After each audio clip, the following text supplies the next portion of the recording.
రాష్ట్రంలో SC ST బీసీలపై జరుగుతున్న వరుస దాడులపై టీడీపీ జాతీయ ప్రధాన కార్యదర్శి నారా లోకేష్ స్పందించారు. ఓవైపు వారిని పొగుడుతూనే మరోవైపు వైసీపీ మూకలు ఆయా వర్గాల వారిపై దాడి చేయడం హేయనీయమన్నారు.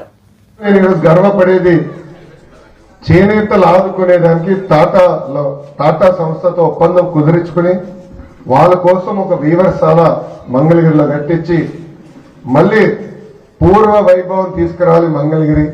మంగళగిరి అంటే మగ్గాలనే ఆలోచనతో 25 మగ్గాలతో ఈ రోజు మేము ప్రాజెక్ట్ మొదలు పెట్టాం. ముందు తీసుకెళ్తాం. సో గెలిచిన వాళ్ళు పట్టించుకోలేదు తల్లి. నేను ఓడిపోయినా మంగళగిరిలో ఉన్నా, మంగళగిరికే సేవ చేశా. నేను ప్రతిపక్ష పార్టీ అభ్యర్థిగా ఓడిపోయిన వ్యక్తిగా ఒక ఐటీ పరిశ్రమ తీసుకొచ్చాను. ఈరోజు దాదాపు 150 మంది అక్కడ పనిచేస్తున్నారు. అంటే ప్రతిపక్షంలోనే నేను ఇంత కష్టపడ్డానంటే రేపు అధికారంలోకి వచ్చిన తర్వాత ఎంత కష్టపడతాను ఒక్కసారి ఆలోచించమని మిమ్మల్ని అందరూ నేను కోరుతున్నాను. అవసరం అది తప్పనిసరిగా నేను చేస్తాను.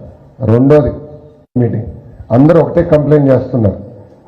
అపార్ట్మెంట్లు ఎక్కువ వచ్చినాయి, మూసీ నది కూడా తయారైంది, కేటాయించాం. కానీ మున్సిపాలిటీ వైకాపా పార్టీ చేతుల్లో ఉంది.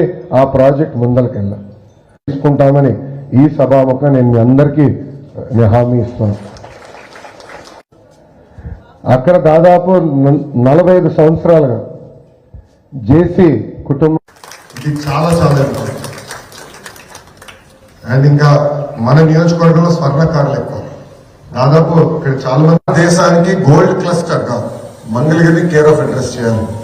50 నుంచి 100 ఎకరాల భూములు ఎవరికైనా ఆభరణాలు కావాలి, ఇక్కడనే డిజైన్ అవ్వాలి, ఇక్కడనే మ్యానుఫ్యాక్చరింగ్ అవ్వాలి. అది ఎందుకు మ్యానుఫ్యాక్చరింగ్ మన దగ్గర చేయకూడదు? మన ఎల్ఈపీఎల్ ఇట్లా వస్తాం. దానివల్ల కనీసం ఒక 40,000 మందికి 30 నుంచి 40,000 మందికి ఏర్పడిన మొదటి 100 రోజుల్లో దానికి పనులు కూడా ప్రారంభిస్తామని ఈ సభ దాంట్లో డౌట్ లేదు. నేను ఇక్కడ నియోజకవర్గం ఎంచుకునే ముందరనే అనేక ఐటీ పరిశ్రమలు వచ్చినాయి. మన నియోజకవర్గంలో పుట్టి పెరిగిన పక్కనే ఉన్న హెచ్సిఎల్ కూడా నిర్మిస్తే అన్నాడు 20,000 మంది పనిచేస్తారని వాళ్ళు భూమి కూడా తీసుకునేకపోయారు. తప్పనిసరిగా స్పిల్వర్ ఐటీ కంపెనీలు కూడా మంగళగిరికి తీసుకొస్తాం. ఇది వాస్తవంగా ఇంటరాక్షన్ ప్రోగ్రామ్. ఇప్పటికీ నేను చాలా ఎక్కువ మాట్లాడేశాను. ఎవరు మాట్లాడాలనుకుంటే మీరు చేయొద్దండి, నేను కూర్చుంటే. జనవరిలో కానీ ఫిబ్రవరిలో కానీ కొన్ని వేల మంది రిటైర్ అయ్యారు ఎంప్లాయీస్. వాళ్ళేమీ లేకుండా ఎంటీ చేతులతో రిటైర్ అయితే వాళ్ళ ఫ్యామిలీ మెంబర్స్ ఎంత కష్టపడుతున్నారో ఇవాళ ఫాలో చేస్తారు. మన గవర్నమెంట్ ఎప్పుడు వస్తుందా, మన అమౌంట్ ఎప్పుడు వస్తుందని ఎదురు. స్త్రీ శక్తి పేరుతో కుట్టు నేర్పిస్తాం కాదు, నేర్పించిన తర్వాత కుట్టు మెషిన్లు కూడా తెలుగుదేశం పార్టీ మంగళగిరి నియోజకవర్గంలో అందిస్తాం జరుగుతుంది. వాళ్ళందరినీ కూడా కలిసాను తల్లి. ఎంబ్రాయిడరీ మెషిన్స్ కూడా తీసుకొచ్చి వాళ్ళందరూ కూడా ఎట్లా ఆదాయం పెంచాలని దానిపైన మేము వర్కౌట్ చేస్తున్నాం. ప్రైవేట్ సంస్థలతో కూడా మారుతున్నాం. రెడీమేడ్ గార్మెంట్స్ మేము చేస్తాం. మీరు అవసరమైతే అదనపు ట్రైనింగ్ కూడా ఇస్తాం. మీరు మాకు పని కల్పించండి కూడా నేను కోరుతాం జరుగుతుంది తల్లి. వాళ్ళతో తప్పనిసరి నేను వర్కౌట్ చేసి ఒక మోడల్ తీసుకొచ్చే బాధ్యత నేను తీసుకుంటా. అది నంబర్ 1. నంబర్ 2, సంక్షేమ అభివృద్ధి అనేది రెండు కలిసికట్టుకెళ్ళాలమ్మా. ఈరోజు ఈ ప్రభుత్వం కేవలం బటన్ నొక్కే కార్యక్రమాలు ఉంది తప్ప అభివృద్ధి చేయాలని ఆలోచన లేదు. దానివల్ల వీరు ఈరోజు అప్పులు చేసి సంక్షేమం చేస్తున్నారు. ఆ అప్పులని ఈరోజు మనకు భారంలాగా మారుతాయి, మన్నెత్తిమని పడతాయి. ఆంధ్ర రాష్ట్రంలో ప్రతి వ్యక్తి పైన అది భారం మోపుతున్నారు. ఈ నెల కరెంటు బిల్ వచ్చిందమ్మా, బాగా కాలేదు. అందరి జోబులు బాగా కాలినాయి, అవునా కదా? పోయిన నెలలో 3,000 రూపాయలు వచ్చి కరెంటు బిల్ ఈ నెల. చంద్రబాబు ఉచ్చులో షర్మిల చిక్కుకున్నారు. వైఎస్ కుటుంబంలో చిచ్చు పెట్టాలని చూస్తున్నారు. చంద్రబాబుతో కలిసి జగన్ పై షర్మిల కుట్రలు చేస్తున్నారు. రాజకీయాన్ని 3 దశాబ్దాలుగా చూశారు. రాజశేఖర రెడ్డి గారు బ్రతుకున్న సమయంలోనే జాతీయ పార్టీగా ఉన్నటువంటి కాంగ్రెస్ లోనే కొంతమంది పెద్ద తలకాయలు ఇక్కడ ఉన్నటువంటి చంద్రబాబు నాయుడుతో చేతులు కలిపి ఆ కుటుంబాన్ని విడదీయాలని చేస్తున్నటువంటి కుట్రలని కడప ప్రజలకేమీ కొత్త కాదు. రాజశేఖర రెడ్డి గారు చనిపోయిన తర్వాత ఇవాళ మీరు ఏదైతే సానుభూతి కోసం మాట్లాడుతున్నారో అదే వివేకానంద రెడ్డి గారు వైఎస్ కుటుంబం నుంచి పూర్తిగా డీవియేట్ అయ్యి ఆ రోజున ఒక మంత్రి పదవి కోసం కాంగ్రెస్ పార్టీతో చేతులు కలిపి జగన్మోహన్ రెడ్డి గారికి వ్యతిరేకంగా, వైఎస్ బిడ్డలకు వ్యతిరేకంగా ఆ రోజున రాజకీయం చేసింది కడప ప్రజలు చూడలేదా? వైఎస్ వివేకానంద రెడ్డిని ఓడించడానికి ఎమ్మెల్సీ ఎన్నికల్లో మీరు పక్కన పెట్టుకుని మాట్లాడుతున్నటువంటి బీటెక్ రవి, ఆ రోజు వైఎస్ వివేకాన్ని ఓడించడానికి ఎవరైతే ప్రయత్నం చేశారో వాళ్ళందరూ కూడా ఇవాళ మీతోటి కలిసి ప్రయాణం చేసే పరిస్థితి, మీ గురించి సానుభూతిగా మాట్లాడేటటువంటి పరిస్థితి. కడప ప్రజలు ఎన్నాళ్లుగా చూస్తున్నారు ఈ రాజకీయాన్ని.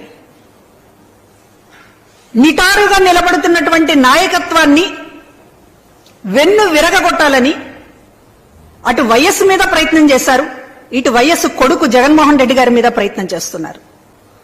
కాకపోతే ఈసారి చంద్రబాబులో షర్మిల చిక్కుకోవటమే మా దురదృష్టం, చంద్రబాబు అదృష్టం. కాబట్టి ఈరోజు కడప గడ్డ మీద నిలబడి హత్య రాజకీయాల గురించి లేకపోతే మరొక దాని గురించి ఎవరైనా ఎన్నికల్లో ఎందుకు పోటీ చేయాలనుకుంటారు? షర్మిల గారు, ప్రజల సమస్యలు దాని మీద పరిష్కరిస్తాననేటటువంటి నమ్మకం ఉన్న వాళ్ళు పోటీ చేయాలని అనుకుంటారు, పార్టీలు పెట్టాలని అనుకుంటారు, పార్టీలకు నాయకత్వం వహించాలనుకుంటారు. కానీ మీరు రెండు విషయాలు చెప్తా ఉన్నారు. హంతకుడు అని అవినాష్ రెడ్డి మీద ముద్ర వేస్తా ఉన్నారు. కేసు విచారణ అంటే మీకు కోర్టుల మీద నమ్మకం లేదు, చట్టాల మీద నమ్మకం లేదు, మీ బుర్రలో ఏది తోస్తే అదే తీర్పు, అదే విచారణ, మీరు కూడా శిక్ష కూడా మీరే వేయాలనేటటువంటి వైఖరి ఇది సరి అయిందేనా? కోర్టు విచారణలో జరుగుతున్నటువంటి విషయాలు, దానికి సంబంధించినటువంటి ఏమిటి అనేటటువంటిది దాని లోతులకు వెళితే ఈ ప్రెస్ మీట్ సరిపోదు.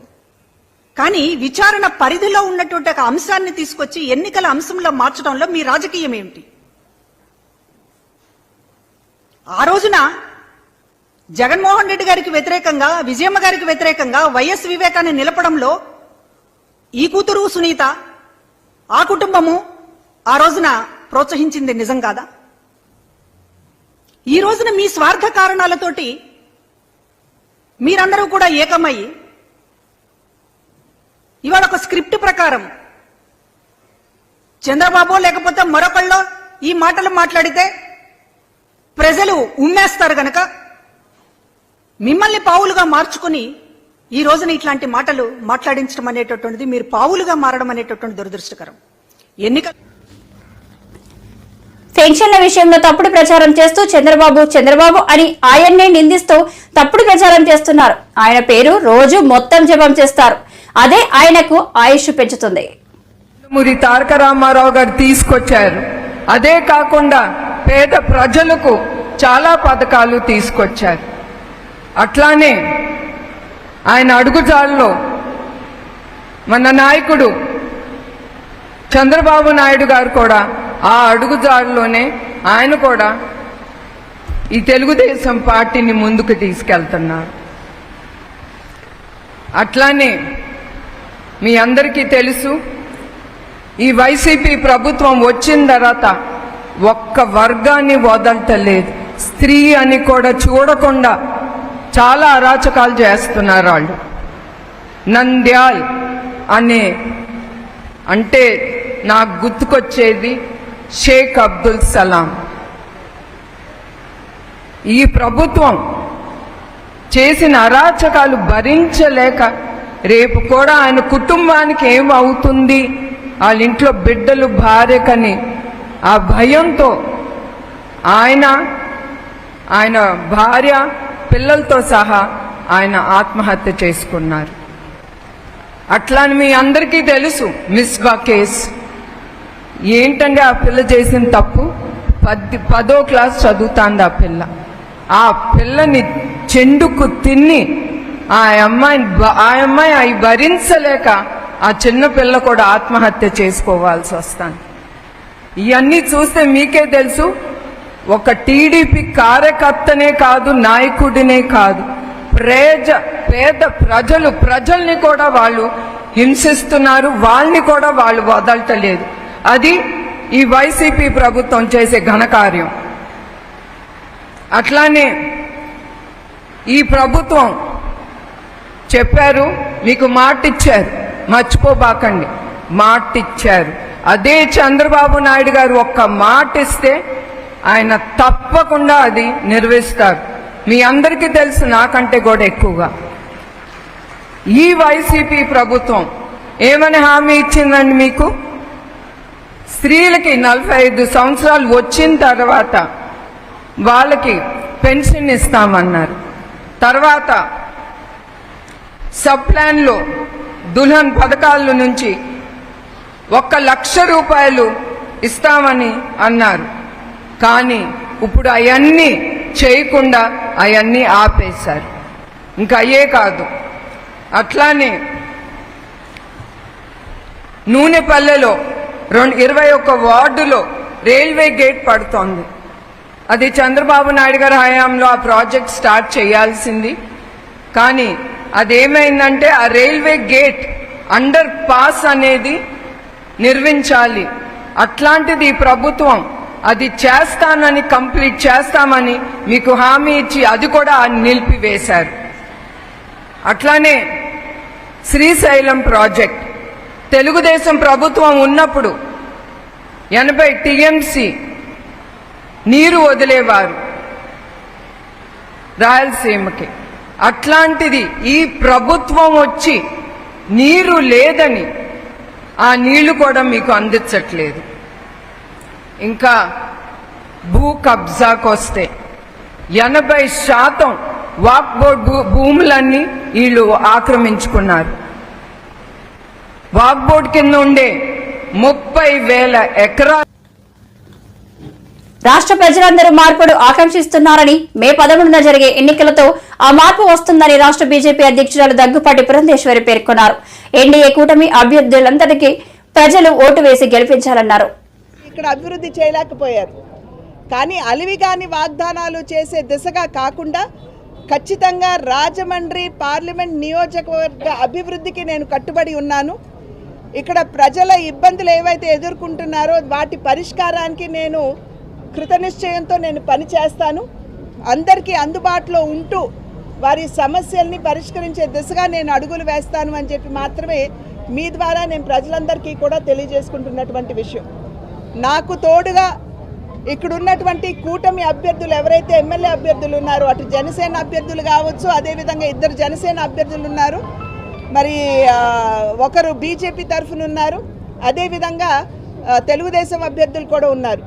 వారందరినీ కలుపుకుంటూ నేను ముందుకు వెళుతూ వారి సహకారంతో ఇక్కడ ఉన్నటువంటి సమస్యల పరిష్కారానికి నేను నా శాయశక్తుల నా పరిధి మేరకు నేను కృషి చేస్తాను అని చెప్పి మీ మాధ్యమంగా నేను ప్రజలకు తెలియజేస్తున్నాను. అదేవిధంగా నా అదృష్టం ఏమిటంటే ఆదికవి నన్నయ్య పుట్టినటువంటి పుణ్యభూమి ఇది.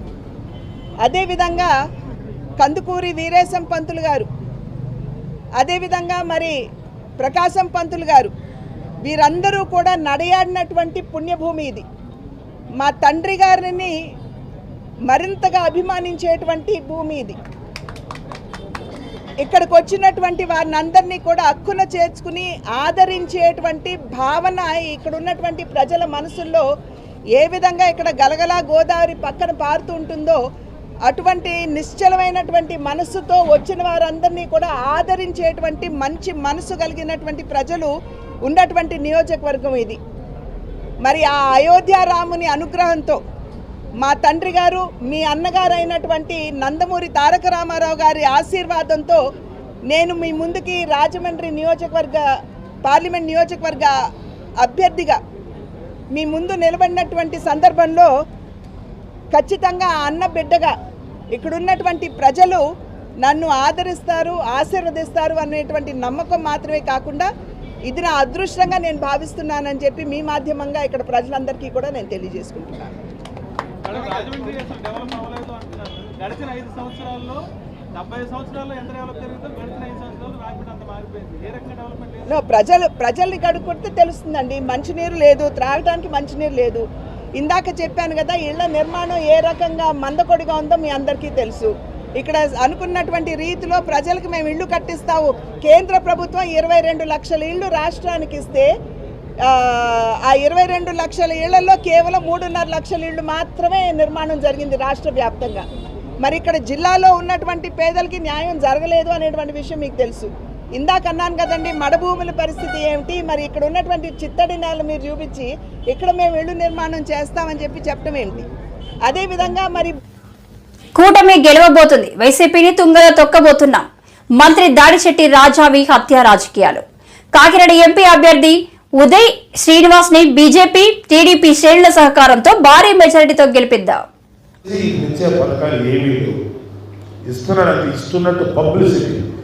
ఇతను పథకాలకు ఇచ్చే డబ్బు సపోజ్ ఫర్ ఎగ్జాంపుల్ ₹1,00,00,000 అయితే ఈ పథకాల గురించి అది ఇచ్చుకునే పబ్లిసిటీ 10 కోట్ల పబ్లిసిటీ ఇచ్చుకున్నాడు. మరి ఆ 10 కోట్ల పబ్లిసిటీ కొత్త జనాలకి ఏమయ్యా స్వామి అని మేము అంటున్నాం. కానీ అతనికి పబ్లిసిటీ కావాలి. ప్రతి ఇంటికి అతికేస్తాడు జగనన్న మా భరోసా ఏంటది మా నమ్మకం. ఇంతకన్నా దారుణంగా ఉండదు. జగన్మోహన్ రెడ్డి కన్నా మోసగించేవాడు ఎవడన్నా ఉంటాడా? జగనన్న మా నమ్మకం ఇంకెక్కడో ఆఖరికి మనం వచ్చే పత్రాలు లేకపోతే డాక్యుమెంట్స్లో అదే లేదు. ఎలక్షన్ అయిన తర్వాత అతను ఇంకోసారి రాడు పక్క. అతను నెక్స్ట్ ఏం ప్లాన్ చేస్తాడో చెప్తాడు. ప్రతి వ్యక్తి మీద ఒక టాటూ వేస్తాడు, జగనన్న మా దేవుడు. అరే మీ ముఖం ఖాళీగా ఉంది రండి, ఇతని ముఖం మీద వేయండి. మళ్ళీ అది కూర్చుంటా కూడా లేదు, పచ్చబట్టేసేస్తాడు. జంగారెడ్డిగూడెంలో కల్తీ సారా, నాటు సారా కాదు, అక్కడ ఎవడో ఒక క్రిమినల్స్ కొంతమంది రాస్కల్స్ మిథైల్ ఆల్కహాల్ అంటారు. మామూలుగా తాగేదేమో ఇంకో పేరు alcohol, methyl alcohol like petrol. ఇది ఇండస్ట్రీస్లో వాడతారు. వాడు అది తీసుకొచ్చి ఏదో కల్పించాడు. ఇంచుమించు 24 నుంచి 34 మంది చచ్చిపోయారు ఆ ఆల్కహాల్. అదేంటంటే అది చాలా పవర్ఫుల్ ఆల్కహాల్. తాగడానికి అసలు పనిచేది, తాగే కాదు, వాడు అమ్మేశాడు. అది తాగగానే కడుపులో పేగులు ఒక రబ్బరు గొట్టాన్ని కాలిస్తే ఎలా అయిపోతే అలా అయిపోతుంది. ప్రతి వాడు 18 గంటల నుంచి 24 గంటలు 48 గంటలు చచ్చిపోయారు. వాళ్ళెవరు? ఒక మార్కెట్లో కోడి మాంసం కొట్టుకుని బతికేవాడు, ఒక అతను పెయింట్ వేసుకొని బతికేవాడు, ఒక ముస్లిం అయినా డ్రైవింగ్ చేసుకొని బతికేవాడు. అలాంటి వాళ్ళు చచ్చిపోతే మేము జనసేన తరఫున వెళ్ళి ఆ చనిపోయిన వాళ్ళు ఓదార్చి ఒక 10,000 20,000 కుటుంబానికి ఇచ్చాం. 24 మందిని మేము కలిసి ఇచ్చాం. అయిపోయిందా? నెక్స్ట్ డే అంటే ఇతను ఎంత అబద్ధాలు కోరాడు ఎగ్జాంపుల్ చెప్తా. నెక్స్ట్ డేను 3 days తర్వాత శాసనసభ అనేది మనకి టెంపుల్ లాంటిది. దాంట్లో సాక్షాత్తు జగన్మోహన్ రెడ్డి మాట్లాడిన మాట ఏంటంటే, పాపం జంగారెడ్డిగూడెంలో అందరూ వయసు అయిపోయి చచ్చిపోయారు. దేశంలోనో రాష్ట్రంలో ఏదో ప్రాంతంలో మనుషులు చచ్చిపోతారు కదా, ఇది చాలా సహజం కదా, చనిపోయారు. అంతేగాని ఎవరు కల్తీ సారతా చచ్చిపోలేదు అని చెప్పాడు. నా కళ్ళ ముందు చచ్చిపోయామని చెప్పి నేను శాస్త్రం ఇతను మాట్లాడతాను. అందరూ వయసు అయిపోయి చచ్చిపోయారు చెప్పి వయసు అయిపోయి చచ్చిపోయిన కూడా కొంతమంది ఉన్నారు, 4-5 ఉన్నారు. వాళ్ళ ఎగ్జాంపుల్ చూపించారు. లిటరల్గా ఈ సారా తాగి ఈ మిథైల్ ఆల్కహాల్ తాగి చచ్చిపోయారు. మేము వాళ్ళని అడిగాం, మాకు కలెక్టర్ గారి నుంచి ఆర్డర్ వచ్చిందండి, ఈ మిథైల్ ఆల్కహాల్ తాగొద్దు, మామూలుగానే చచ్చిపోయారు చెప్పండి అని చెప్పి ఈ బీసీ హాస్టల్ విద్యార్థులను 6వ సెమిస్టర్ పూర్తి కాకముందే హాస్టల్ నుంచి పంపివేయడం ఆపాలి. బీసీ కాలేజ్ హాస్టల్ విద్యార్థులను తమ డిగ్రీ 6వ సెమిస్టర్ పూర్తి కాకముందే వార్డెన్స్ హాస్టల్ నుంచి పంపిస్తున్నారు. ఇంటర్న్షిప్ కి వెళ్లకుండా హాస్టల్లో ఉండటమో బయట తిరగటమో చేస్తున్నారని చెప్తూ బలవంతంగా ఖాళీ చేయించడం జరుగుతుంది. ఇప్పటికే చాలా మంది విద్యార్థులను హాస్టల్ నుంచి పంపించేశారు. బాలిక వసతి గృహాల్లో గత నెల 31వ తేదీ నాటికి విద్యార్థినులు వెళ్లిపోవలసిందిగా వార్డెన్లు తీవ్రమైన ఒత్తిడి పెట్టారు. డిగ్రీ సర్టిఫికెట్ పొందాలంటే 6వ సెమిస్టర్లో ఇంటర్న్షిప్ ను పూర్తి చేయాలి. దూర ప్రాంతాల నుంచి వచ్చి హాస్టల్లో ఉంటూ చదువుకుంటున్న విద్యార్థులను అర్ధాంతరంగా వెళ్లిపోమంటే ఇంటర్న్షిప్ కి వెళ్తున్న విద్యార్థులు ఎక్కడికి పోవాలి? అకాడమిక్ ఇయర్ నిబంధనల ప్రకారం వీరు కూడా ఈ నెల 23 వరకు హాస్టల్లో ఉండేందుకు అర్హులే. ఈ విషయమై వార్డెన్ను ప్రశ్నిస్తే తమకు అధికారుల నుంచి ఒత్తిడి వస్తుందని, అందుకే మేము విద్యార్థుల్ని పంపించేస్తున్నామని చెబుతున్నారు. రాష్ట్ర కమిటీ సభ్యులు ఈ రోజు ఏం జరుగుతుందంటే, ఇంటర్మీడియట్ ఎగ్జామ్స్ అయిపోయిన వెంటనే డిగ్రీ విద్యార్థులు ఎవరైతే 6th సెమ్ ఉన్నారో వాళ్ళందరినీ కూడా మార్చి నెలల నుంచే కూడా విద్యార్థులు బయటికి తరమడం జరుగుతుంది. అది ఎలాంటి ఒక జీవో కానీ లేదంటే ప్రభుత్వం నుంచి ఒక ఏది కూడా ఒక కాగితం లేకుండా మొత్తం లేకుండా చేసేసి కేవలం మీరు వెళ్ళిపోండి అని చెప్పి బలవంతంగా స్టూడెంట్స్ పంపించేస్తున్నారు. గర్ల్స్ హాస్టల్లో అయితే మరీ దారుణంగా ఒక్క విద్యార్థిని కూడా గర్ల్స్ హాస్టల్లో ఉండకుండా వాళ్ళు ఇంటర్న్షిప్లు చేయడానికి అవసరం లేదు. అవసరమైతే మీరు ఇంటి దగ్గర నుంచి తిరగండి, మీ సొంత డబ్బులు తిరగండి, జిల్లాలు దాటైన సరే మీ ఇంటర్న్షిప్ చేసుకోండి తప్ప మిమ్మల్ని మేము హాస్టల్లో ఉంచామని చెప్పి ఇంటర్మీడియట్ ఎగ్జామ్స్ అయిపోయిన దగ్గర నుంచి ఒకటే పాట పాడుకుంటూ విద్యార్థుల్ని బలవంతంగా మెడల పట్టుకొని గింటేసే విధంగా ఇక్కడున్న విశాఖపట్నంలో ఉన్న రూరల్ అర్బన్ వార్డెన్స్ అందరూ కూడా కుమ్మక్కయ్యి అధికారులందరూ ఒక కుమ్మక్కైపోయి మొత్తం చేసిన పరిస్థితి ఉంది.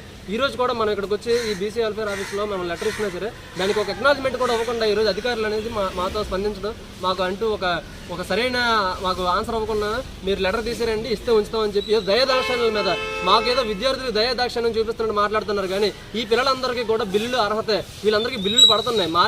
ఏప్రిల్ 23 వరకు వీళ్ళందరికీ హాస్టల్లో ఉండే హక్కు ఉంది వీళ్ళందరికీ కూడా. కానీ దాన్ని అందరినీ కాలు రాస్తూ మేము మీకు భిక్ష పెడుతున్నాం, మీరు లెటర్ తీసుకొస్తే మేము మీకు ఒక కూడు పెడతాం, 4 మెతులు గింజలు పెడతాం తప్ప లేదంటే మీకు ఎవరికి మేము ఫుడ్ పెట్టాం, మిమ్మల్ని ఉంచమని చెప్పి చాలా దారుణంగా మాట్లాడుతున్నారు. డైరెక్ట్గా ఈ బీసీ అధికారులే హాస్టల్కి వెళ్ళి పిల్లలు బెదిరించి వార్డెన్స్ వీళ్ళు కలిసి బెదిరించి మొత్తం పంపించడం జరుగుతుంది. మేము దీన్ని తీవ్రంగా ఖండిస్తున్నాం. మరొకసారి ఇది మేము హెచ్చరిక చేస్తున్నాం. మళ్ళీ కనుక ఇలాంటి బెదిరింపులు కానీ చేసినట్టయితే మేము ఊరుకోము. అలాగే ఇప్పటికే ఇంటికి వెళ్ళిపోయిన విద్యార్థులందరూ కూడా వార్డెన్స్ తక్షణమే ఫోన్లు చేసి వాళ్ళని మళ్ళీ తిరిగి రప్పించి హాస్టల్లో వాళ్ళకి నిలయం ఇవ్వాల్సిందే మేము డిమాండ్ చేస్తాం. ఇది కనుక జరగకపోతే తర్వాత పర్యవసానాలు దారుణంగా ఉంటాయని చెప్పి మేము ఈ ప్రభుత్వానికి కానీ అధికారులకు కానీ ఆ వార్డులందరూ కూడా తీవ్రంగా హెచ్చరిక చేస్తూ ముగిస్తున్నాం.